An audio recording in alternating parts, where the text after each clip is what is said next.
what the word gutsy means to you.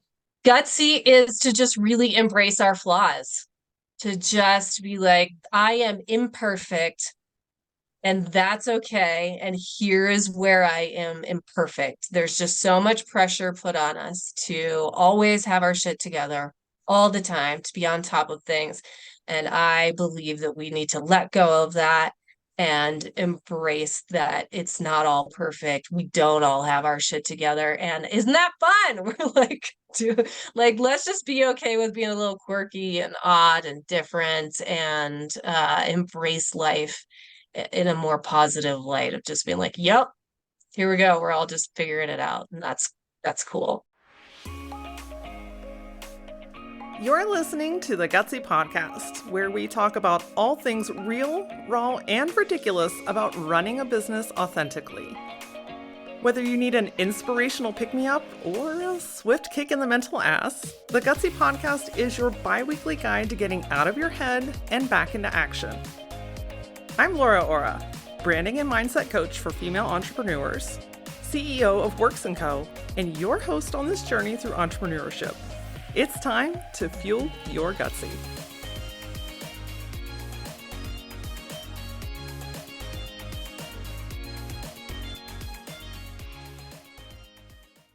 Your brain operates in a uniquely beautiful, different way. You see the world through a different lens and have a creative way of approaching life, business, and productivity.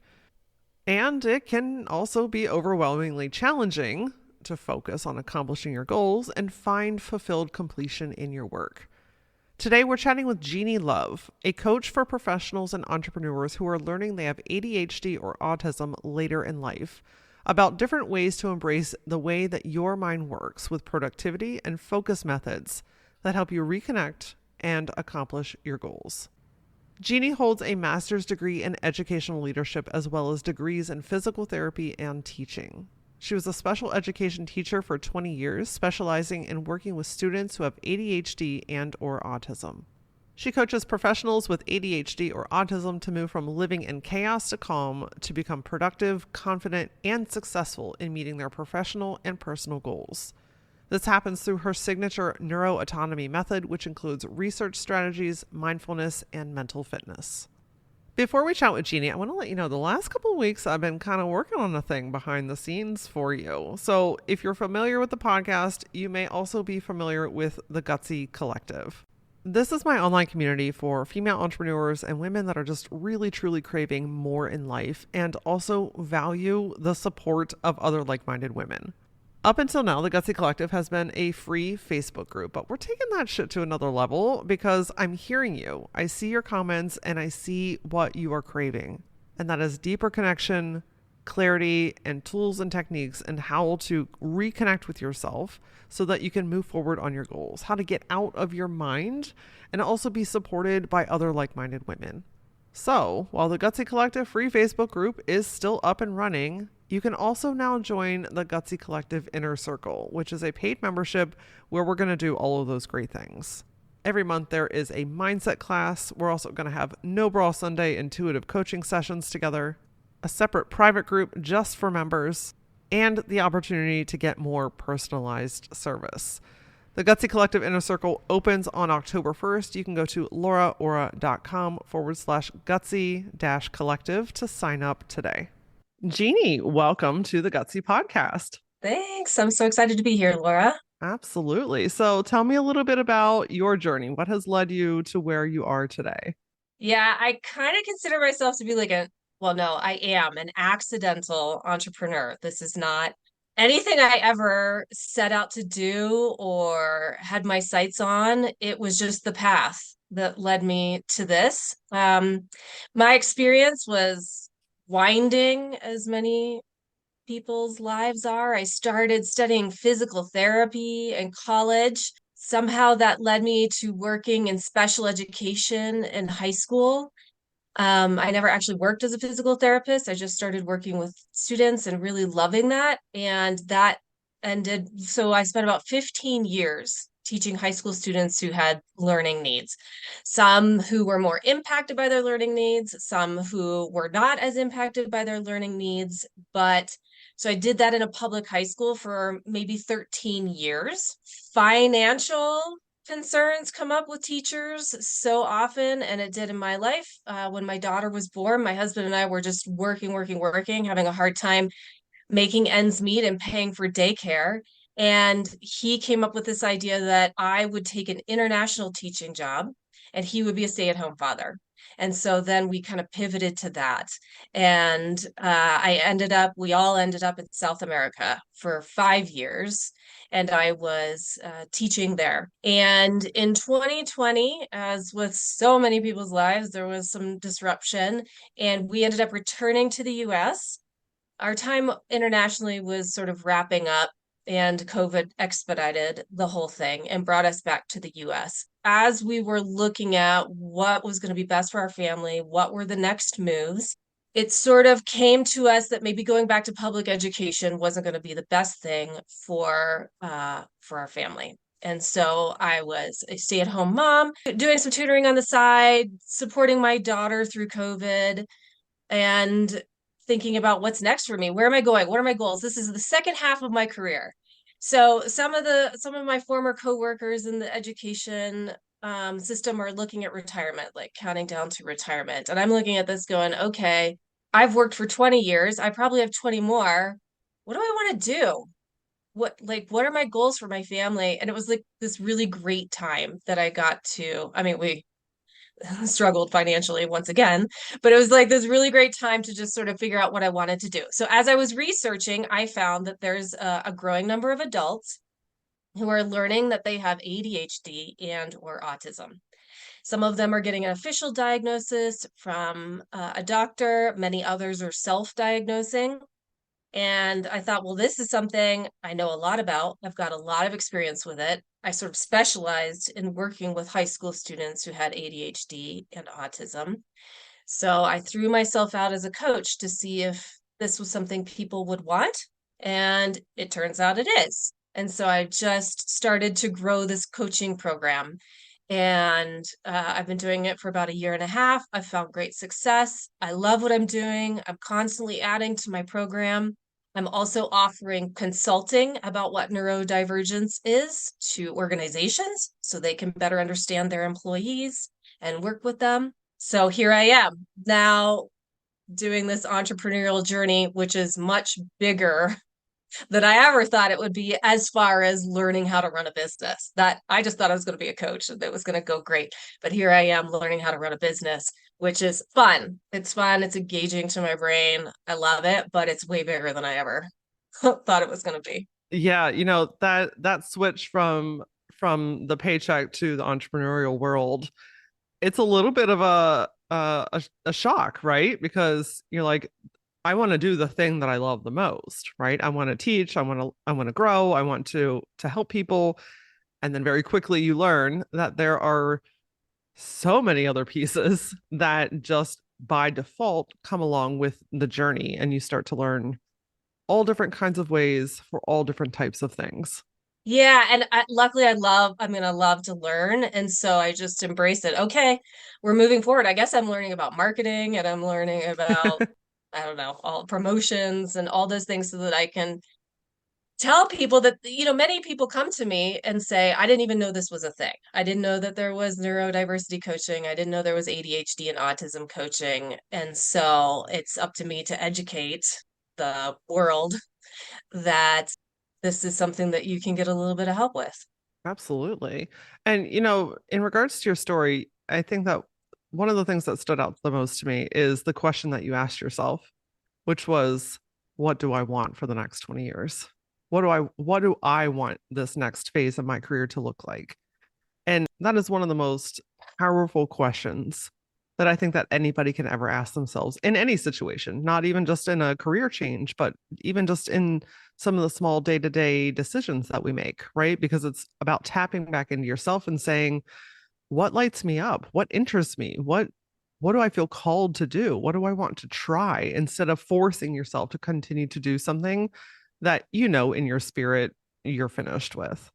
Yeah, I feel so lucky to have had the opportunity to reflect on that and to think about that. And to know that that was the way forward for me, because I didn't want to just kind of plow through the second half of my career. I want to be excited about what I'm doing. I want to be building something for my family. I want to show my daughter that this is, I didn't know that you could have your own business. No one ever told me that that was an option for me. I was kind of taught like you just kind of go along with life and get a job and save for retirement and all those things. This is way more fun. It's risky. And there are days when you're just like, is this really working? But I think, and I've listened to a lot of shows, a lot of podcasts, because you're on your own. So you have to find your people. Yes. You have to listen to them. You have to resonate. And it's like, no, if you just keep going, it will come. You just have to not give up when it gets hard. Absolutely. That is the truth. And that support team, that tribe, that, those people that you can turn to or the stories that you can listen to helps to put some fuel back in your tank to be like, okay, I'm not the only one experiencing this. I'm not the only one having these thoughts. I see what they've Yes, been able to accomplish. So it gives you a little bit of boost to believe in yourself a little bit more, which builds some momentum.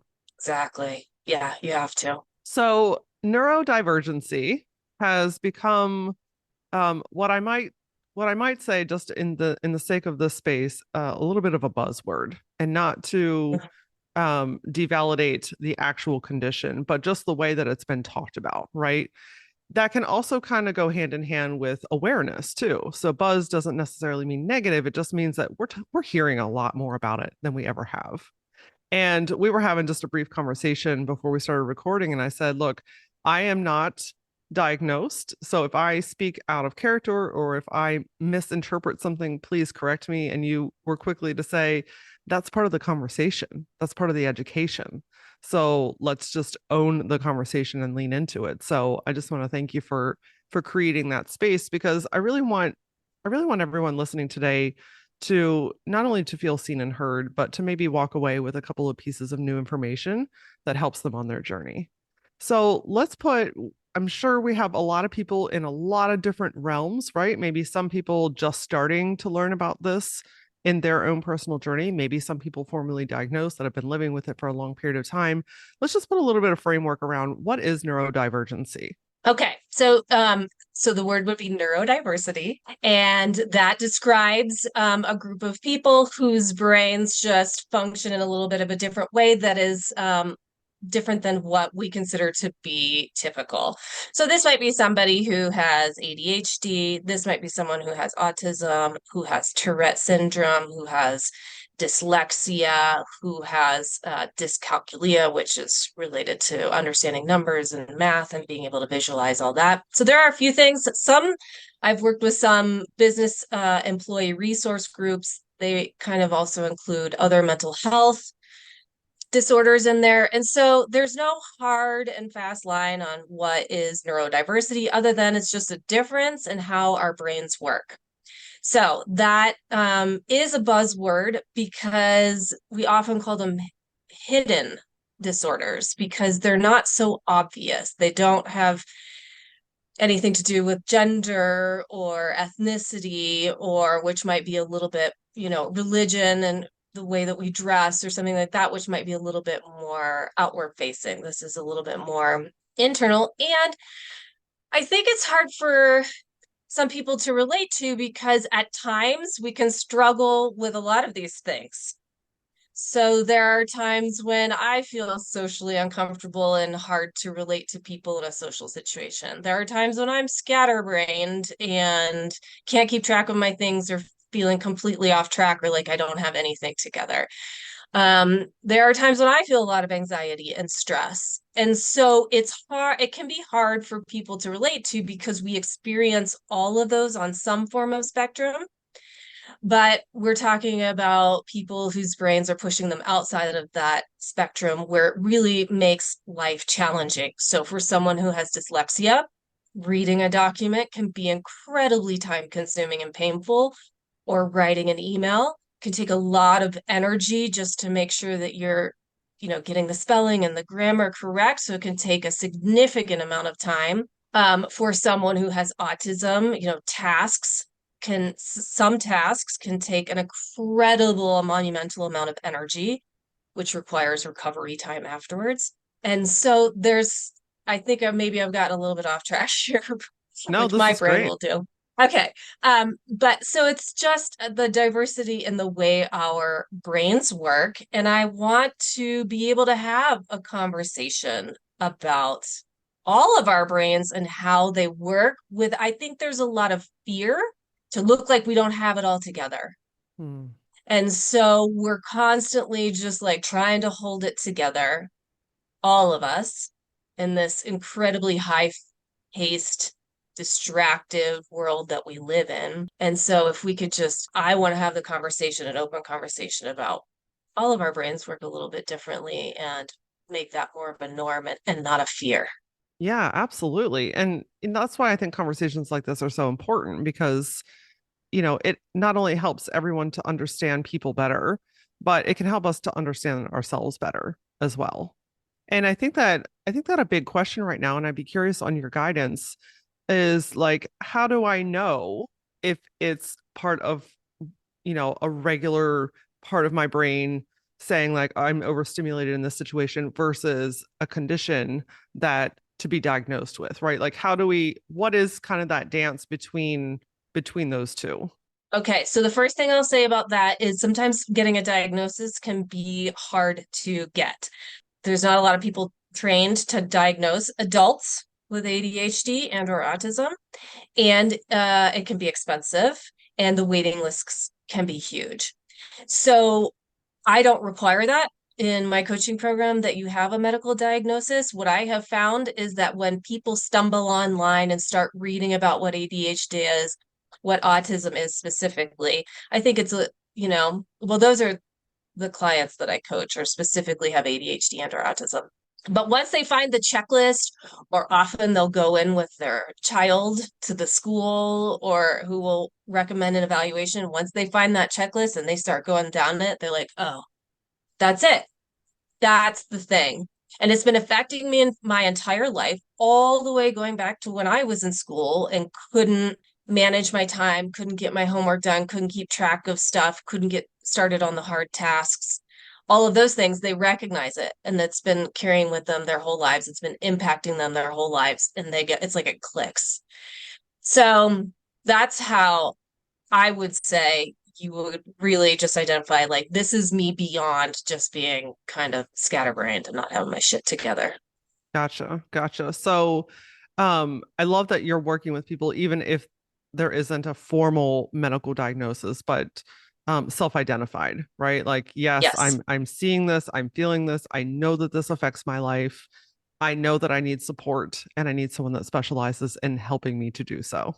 Yes, because I, of course, am not a doctor, so I cannot diagnose people with any of these, but I have a lot of experience working with, high school students and adults who have ADHD and autism. And usually when they come to me, I go, yes, I believe you're right. I believe you're accurate in this assumption about how your brain works. And so I think they know. Yeah, absolutely. How do you find that neurodiversity, thank you for shifting You're my welcome. words there, is showing up? How does that play a role in the career, right? We have lots of entrepreneurs listening. We have quite a few people that are in different types of careers. How does this then translate into the workplace? How's that affecting? So I recently read an article, a well-researched article that said that entrepreneurs are more likely to be neurodivergent, to have some sort of like a cognitive difference in how they think. And there might be a few reasons for that. We don't know that. We just know that by interviewing a large group of people, they have this like more often than the general population. So it attracts a different kind of brain. It could be because they think creatively, they think differently, they see the world differently, just based on the way that their brains are wired. So that's one reason that there are more entrepreneurs who are neurodivergent. Another reason is that going back to school and your early career, they just don't fit in to the expectations of the typical workplace. And so then they end up carving out a niche that's their own and going out on their own. So, all you entrepreneurs out there, your brain is working differently. That's why you're not fitting into the machine. That's why you're seeing things differently. And that's cool. So embrace that. Let that go wild. Let that side of you go wild. If it's the hyper focus that ADHD and autism sometimes get, or the attention to detail or whatever, like embrace that crazy part of your brain instead of squashing it, which I think is what we've been trained to do for most of our life. So, like, let that go wild and then figure out what are the things that really impact you. And then, whether get some coaching or just research a lot of strategies to just sort of fill in the gaps so that you can be moving. Does that answer your question? Yeah, yeah. I think that it just brings up such a great conversation around how, there's kind of this one lane that we've all been guided down on how to work, the 9 to 5 work week, the Monday through Friday. This was all created a long time ago and never shifted. But people think very differently and they work very differently. If you look Yes. at, I think of myself as an entrepreneur in the way that I work. I could never, I've been an entrepreneur for 16 years and working for someone else makes me want to run really, really fast in the opposite direction, right? Because that conformity, that have to be at the desk, have to clock out for the break, have to do these things, like my brain does not function in that. In fact, if you tell me that, like, here is the exact framework, I'm already shutting down, right? Yeah. Because there's just a sense of creativity. So I think that how you were talking about embracing just who you naturally are and how you work is such an empowering thing because we've been taught to believe that that makes something wrong about us, where in fact, that's your fucking superpower. Yeah. Yeah. Yeah. Go for it. If I would love to share a strategy right Please. now, which I call energy blocking. And I think the problem with the 9 to 5 is that you're just expected to be on from 9 to 12 and 12:30 to 5 o'clock or whatever. And no one can do that. And then, so I love this idea of energy blocking, especially if your brain works a little differently. So it's like, okay, so you know how to time block your day. You create these block chunks of time and you figure out how you're going to be focused during those chunks of time and what you're going to work on during those chunks of time. But do a body check at the beginning. So if you have two lists, one list will have your high focus activities. These are going to require me to be intensely focused. And then another list has the just kind of check off the list. These are easier to do. They're quicker to do. And that can be very different for each person, depending on what you find challenging and what you find motivating. So you have those two lists. Then you've got your holes of time in the day. And just like at the beginning of that block, check in with your body. Do I feel like this is a good time that I can dive in and be focused? Breathe for a moment, think about that. If the answer is yes, then choose from that list. If the answer is no, then go, okay, I'm going to just check a few things off the list and save those deeper focus times for later. Coming back to your 9 to 5, it's like, I mean, I work at 5:30 in the morning. I'm a morning person. That's when I, just make sure that my LinkedIn post looks nice before I post it or something like that. And then in the morning after my family leaves, because I work from home, I'm like got a lot of energy still. So that's not a good time for me to sit down and focus. Okay, so that's when I'm checking things off my list. And then later in the day, I get a little bit slower, a little bit calmer, my energy runs out. I can sit down and focus and do some deeper thinking, some deeper work. Somebody else might be completely different. I go to bed very early because I get up very early. Some people are night people. Okay, so you can have, a work session at night and sleep in the morning. And that's okay. For some reason, we've been told that we got to early to bed, early to rise, whatever is the right way to do things. But that's not how everybody's brain works. So figure out what works for you and then use it to your advantage. Yes. I have I think I had a t-shirt at one point that said the early bird gets the worm, but worms are gross and mornings are stupid. There you go. Perfect. It that just cracked me up a little bit because it's so true. We've been taught, like, if you're not up at 5 and you're not at the gym and you're not doing it's just this very hustle culture, like get it, grind it. But that doesn't have to be your method. Your method really, and I truly feel like your success comes from embracing how you work, who you are, what lights you up, knowing when to delegate things, right? And just really honoring your body and your mind and the way that you show up in Yes. the world. Like things actually Yes. get to be so much easier. You stop fighting yourself because you're going with your natural rhythm instead of trying to go against it. Yes. Exactly. So part of what I coach is we have to let go of all these negative things that we've been taught about the way our brains work and that we've been carrying with us for such a long time. How do we start to let go of some of that so that we can be okay with who we are and how our brains work? And that can be some work because I mean, my own daughter has ADHD and I can see it at the school where it's just like it's not built for her. The system isn't right for her. And she's already feeling such negativity about the way her brain works. And so, how do we, and that's just going to build and build and build. And so, we have to work on letting go of that and moving on and being okay with how we are and embracing it and using it. Yeah, I think that that is part of the struggle, right? Is when systematically it it's not for them, right? It's kind of it really goes against, and again, it's more that like shoving down this one singular road. So when you're kind of fighting societal standards, it's continuously in your face of, how Yeah. you should work versus how you need to work or want to work. And just the way that your mind and your body functions. And I think that shows up in business too, right? Like the way that you methods and how you should grow your business and how you should do all these things. We talk a lot about the shoulds here on the Gutsy podcast. And that really requires some introspective, back to your original question that you asked yourself, what do I actually want? And what does this look like for me? And then giving yourself permission to move forward with that. Yeah, absolutely. You have to, yeah, I mean, you have to check in with yourself regularly.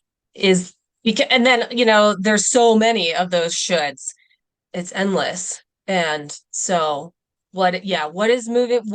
Wait, remind me again of what my goals are. Check in with myself. What am I really trying to achieve? What is leading me on that path? What can I let go of? What do I have to let go of so that it's not making me crazy and overwhelmed and stressed and full of anxiety and feeling like it's too much. Yeah, exactly. Absolutely.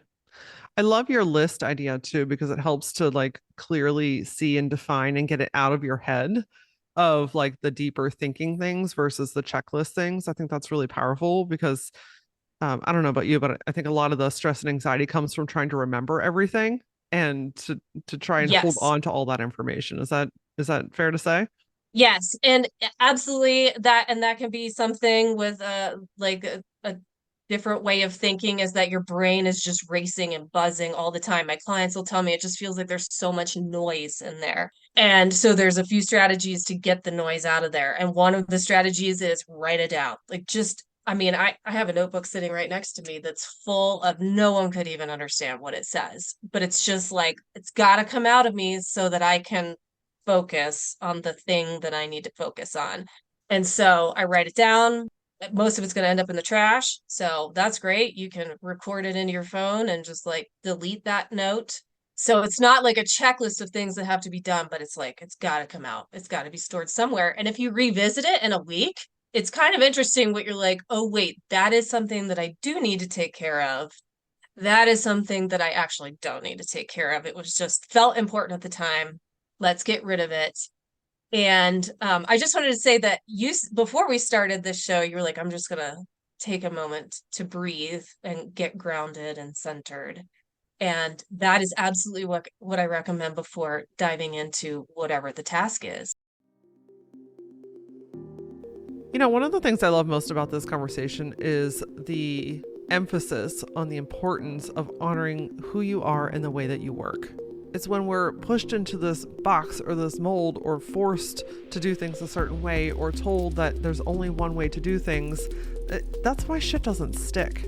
It's also one of the primary reasons that the way that I teach and the space that I hold is all about framework, giving you the guidance in the direction and then empowering you to implement things in a way that sticks for you. And this is what you can expect inside the Gutsy Collective Inner Circle as well. Honest, real conversations about the things that we're all thinking and feeling, some framework to give you some direction and clarity, and then empowerment to do things in a way that works for you. And now you're doing these things alongside other like-minded women that have similar morals and values as you do. So if you've been seeking community, support, empowerment, clarity, focus, and ways to get the fuck out of your own way, go to lauraora.com/gutsy-collective to sign up for the Gutsy Collective Inner Circle today. Genie has lots more wisdom to share with you, so let's get back into the second half of today's episode.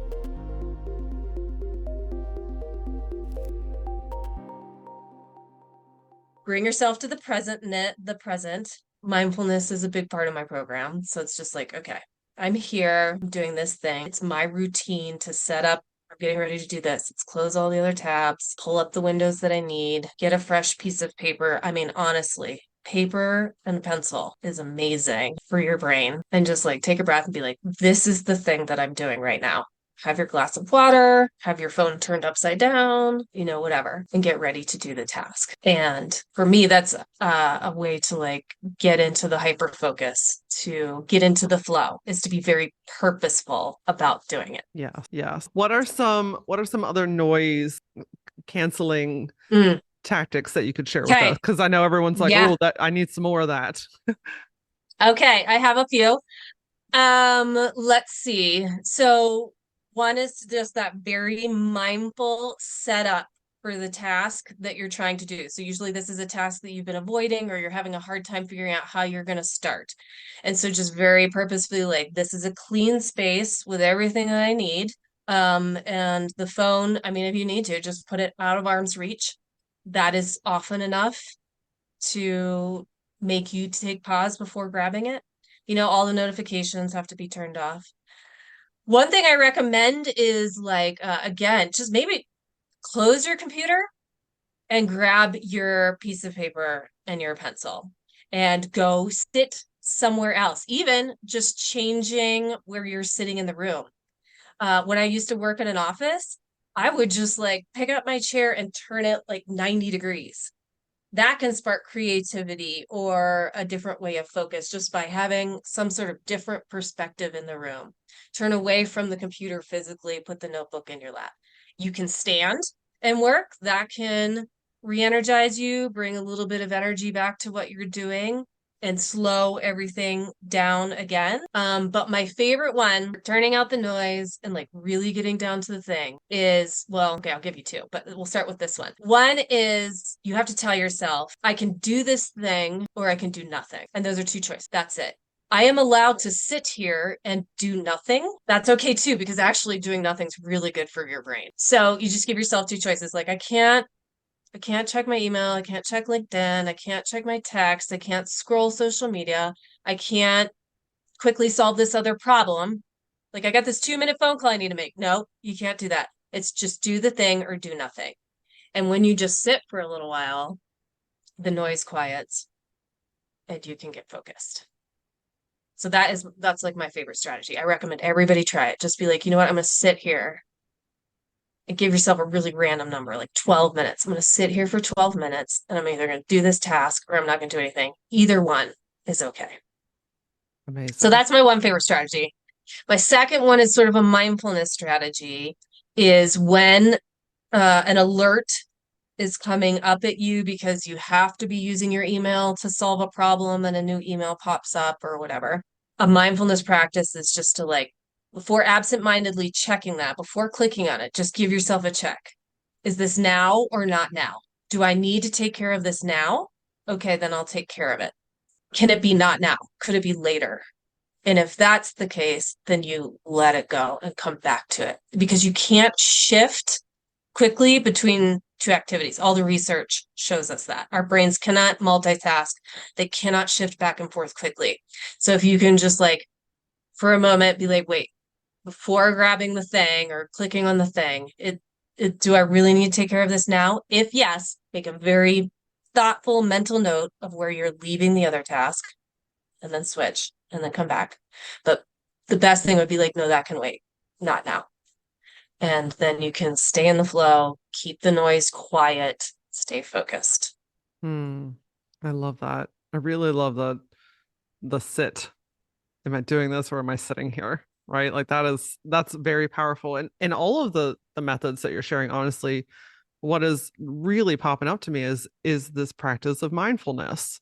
Yes. Is that it's getting back into our conscious mind where we are actively presently in the moment and choosing from that space instead of letting this kind of tornado of thoughts and feelings direct us in the path of where we're going, which can end up in all different directions, right? So to me, everything that I'm hearing you say is about like the power of pausing, coming Hmm. back in, checking in, and then consciously moving forward. Yes, because you can spend your whole day running on busyness and emotion and energy, and that's what our instant gratification culture is right now. And so you can spend your whole day doing that and then not getting the real work done that you need to get done. And so, in order to be able to tap into your prefrontal cortex up here, this is the decision-making part of your brain, rational, impulse control, all of that. In order to be able to access that part of your brain, requires you to slow down, be purposeful, get out of that hyperactive, busy mind. And to do that is a presentness, mindfulness. Do you find that these things get easier or that you have to think less about them? Or is this always a very forward conscious effort moving like to to perform your tasks or to be focused at work? It's easier, but it's a practice. Mindfulness is a practice. So people work on it their whole lives. So yes, I believe because I'm doing it for a while that it is easier for me. I have a lot of energy. I'm kind of a person that has a lot of energy, so I'd rather just be moving around all over the place. So it is a constant battle for me to be like, okay, now I'm going to slow down. I'm going to do that very purposeful setup. So I'm constantly battling it, but it does get easier. Um, and so that's why one thing that so many of my clients come to me is they've tried all the hacks, they've tried all the strategies, they've read the productivity books and the attention books, and they don't work because they don't stick. So then we're creating new habits. And so, which is new paths of wiring in our brain. And that takes effort, that takes work, that takes time, that takes practice. And so it's not a quick fix. It's not easy.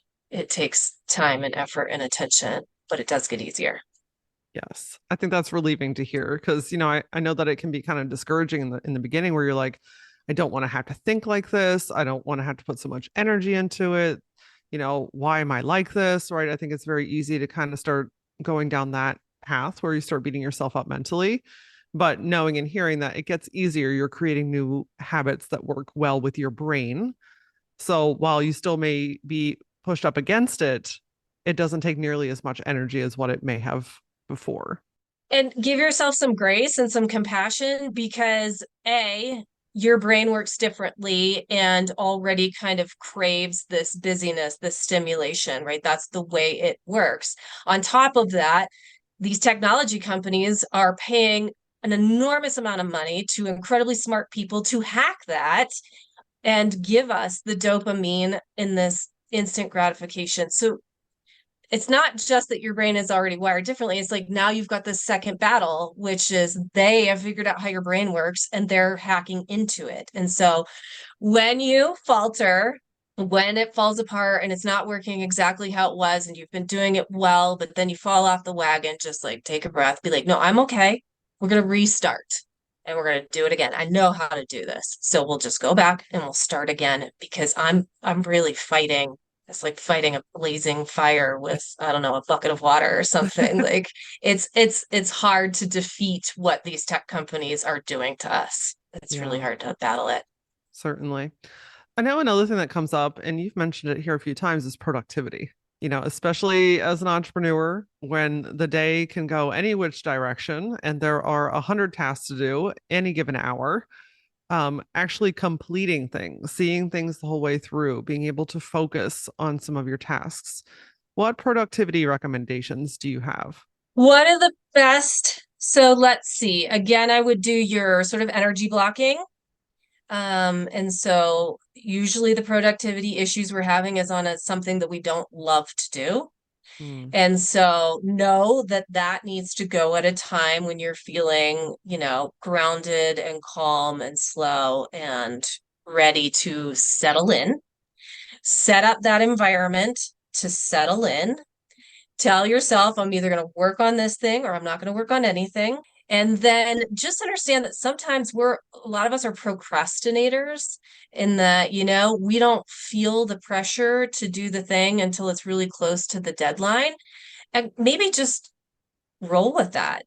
Go, okay, this is how my brain works. I'm much better under pressure. And so when you know that that deadline is coming, set that block of time. Do not fill it with anything else. Be like, well, now I have to get this thing done. And here's the block of time that I'm going to work on it. And so that's part of just like instead of beating yourself up, I procrastinate again. Now I'm behind and I'm under the crunch. Build that into your schedule. How if that's the way your brain like just figure out like what is the thing that my brain does and then embrace it. Be okay with it and build that into your schedule. Those are the top strategies for productivity. Walk away from your computer, draft whatever, stand. If you have a whiteboard, I love whiteboards, just get all crazy all over that thing. Or even a clipboard with a piece of paper on it. Get a change of scenery. Get away from your computer.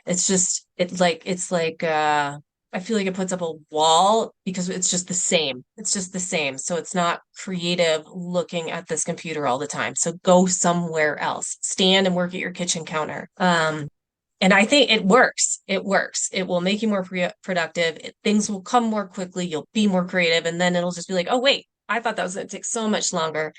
And I got it done. yes. That's always a good feeling, right? When you're like, oh, I thought about this way longer than what the thing actually took me to do, right? Yeah. And Yeah. that's more of that pausing and coming back into yourself, getting focused in the time and space that you're in, and really dedicating yourself to that task. I know some other things that I've seen some people do, like walking pads, seem to be really popular right now. So, some people need to move while they're working, and that just helps their Yep. brain focus. Changing scenery, like you mentioned, is a huge one, right? Like taking your laptop or your tablet or whatever it is that you're working on and just moving yourself around. And something that I find that helps me a lot with productivity is music. When Yes. music plays a huge role in the type of work that I'm doing, to the point where there's different genres of music that I'll play that I've done long enough that when I put that type of music on, my brain's like, oh, it's go time. Right. So it's like this brain training where my body and my brain are like, oh, okay, we've got this thing on. I know what we're on now. We got to do the thing. And it works like a fucking charm every time. I love that. Or like I'll be like, okay, I need to settle in. Okay. I'm gonna take my dog for a walk. And then it just feels like that kind of is a chore that needs to be taken care of. It's good for me. It's good for her. I leave the phone. I do not take my phone. I take the dog for a walk and I just like, okay, this is it. This is me kind of wrapping up my chores and now I'm ready to settle in. Yeah, so figure out, mess around with stuff. Like mess around. Just don't assume that the way that you've always told that things are to work, that you sit in a chair at your desk for 8 hours a day, don't assume that that's right because it's actually probably not right for anyone. And so experiment with a lot of other things and be open to working with your brain. Yeah. And I do want to touch on the procrastination piece because man, that is so easy to just like there, see, I'm doing it again and I'm so wrong and I'm doing all this. But literally some people just work phenomenally well in the 11th hour. I think the pressure that comes from that sometimes is the pressure of I shouldn't do it like this and I'm doing something wrong, and less of the pressure of doing it in the 11th hour. Because when your brain's just on and open and expansive and creative, if that's your finest hour, let it be your finest hour. Mm-hmm. If that in its own is not causing stress and chaos in your life, then why does that have to be wrong? It doesn't have to be. Exactly. Exactly. So if you're like, you know what, I like, you have this huge presentation and I know that the week before is when I'm really going to feel the best about like really diving into it. Okay, so figure that out. Be like, I'm going to have plan easy meals so that I can work all the way up and even into the evening, get the kids taken care of, like schedule to be like, yeah, no, this is when it works for me, and I'm gonna build that into my schedule. And don't feel bad about it because I mean, that's how I figured it out. It works for me. I go, okay, I know I'm going to crank this out and be incredibly efficient. And then when the pressure kind of gets to you, you go to your mindfulness and be like, no, it's going to be okay. I'm going to crank this thing out and it's all going to come together. This is the way my brain works. I'll get up at 5 o'clock in the morning and I'll work on it. I don't mind working on the weekends. I'll work on the weekend for a few hours early in the morning on it, just do what works for you. Yeah. There's an author, Jen Sincero. I'm not sure if you're familiar with her. She wrote the book series You're a Badass. So there's Oh, yes. You Are a Badass, You're a Badass at Making Money, Badass Habits. And I got to see her in person speak on her 10th anniversary tour for the book. And she was talking about procrastination and this exact topic. And she's like, my publishing group will give me 6 to 8 months to write my book. And I know that I have a 6 month vacation because Yeah. I will write that book the last 2 weeks. I forget exactly how many weeks she said, so don't quote me, but I will take the last 2 weeks and write the entire book. I Yes. I can't and I don't need to write slowly over 6 months. It doesn't work for me, but give me a tight deadline. Give me those final 2 weeks and I'll write you an entire book and it'll be a number one best-selling book. So, even hearing people like her talk about that, I was like, damn, we really are just so conditioned to believe that we have to do things a certain way. And when we just truly honor the way that our minds and our bodies work, that's where things get to be easier. And that's where I think that we feel the most fulfilled success. Yeah. Yeah. That's amazing. I didn't know that about her. And so there she is. She's embracing the way her brain works. And then she's like, sweet, I'm going to take a vacation. Like she's Yeah, not only owning it, she's rocking it. she absolutely And is. so, and if you're like, I'm starting to feel a little pressure about this thing that's coming up, like take that walk without the phone and just be like, I'm not going to think on this. I'm just going to let my thoughts distill and see what happens. Or you know what I'm doing? I'm going to sit here for 20 minutes with my notebook and my pencil. I'm not going to do anything else. I'm just going to sit here with that in my mind and just it's like a snow globe. I picture it like a snow globe. Like the thoughts are just kind of like trickling down and you'll collect a few thoughts and be like, okay, now I feel like I'm starting to wrap my brain around this thing that I need to do. You've done a little bit of work, but then, if you procrastinate, just schedule that time into your schedule the week before the thing and do your thing the way it works for you. Amazing. Any parting advice or guidance that you have that we've not touched on that you would find important for everyone that's listening? Yeah, the one piece of advice I have for you is to start not only thinking about how your brain works and owning it to yourself, but start to just like kind of drop that in conversation with others and just owning it. So the other day, just telling people like, attention to detail, it's just really not my thing. Like I read the email about where my daughter's soccer game was, but it never occurred to me that I needed to actually process where her soccer game is. So when somebody's like, where is it? And I go, well, I think it's here. I don't know. Just own it. Attention to detail is just really not my thing. I guess I'll look it up. And so try to start having those conversations with others. Just own it. See how that feels to be like, you know what? This is just a thing that I'm not really very good at. And okay. And so that we can start having more conversations openly, honestly, stop trying to cover up for our perceived weaknesses and start to be okay. I love that. Ownership is everything. It frees you Mhm. on a cellular level. Exactly. I want to make sure Yes, it does. I want to make sure that everyone knows where to get in touch with you. And if you have any programs or specials that you want to share with the audience, I know that this is a huge need and the work that you do is incredible. So where can everyone find you? My social media platform of choice is LinkedIn. And so if you type in Genie, Genie Love, that's my name. And then my company is Beyond Coaching. So then you'll find me on LinkedIn. On there, just, follow me, connect with me, send me a message. You can also find on there a guide to quieting the noise in your brain. And so that's a free download. Um, and also that will then put you into my email newsletter, where that's where I really post, as well on LinkedIn, the upcoming workshops, whatever projects that I'm working on. And I really do give a lot of strategies and techniques and anecdotal stories. And so I try to, it's not just all marketing all the time. Like I want you to be able to gain some strategies from the stuff I'm doing. So get onto LinkedIn, download that free guide. That gets you my newsletter. Send me an email, message me, whatever.